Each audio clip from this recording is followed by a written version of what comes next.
Hey guys, welcome back to the channel, and this is how to delete Shopify store permanently. So guys, I'm gonna show you two ways in order for you to do this. So first thing that you will do is of course simply go to your Shopify and make sure you are logged in into your account. And from here guys, just simply go ahead and go to the settings at the bottom left corner of the screen. And as you can see over here, you should be able to see here plan. So just simply click on plan over here, and after that guys, you'll be able to see here cancel trial or deactivate trial. So guys, once you have deactivate the trial or cancel the subscription, your store will be deactivated and deleted once the subscription ends.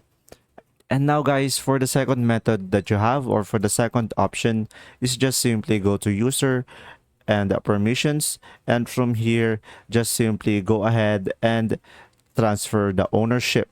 So click on this, and from here just simply provide the new store owner and provide the information about the store owner, like the email, first name and last name, and just simply enter password to confirm.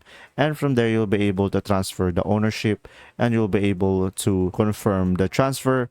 So that's pretty much it. You will have two options. You can either cancel the subscription or transfer the ownership.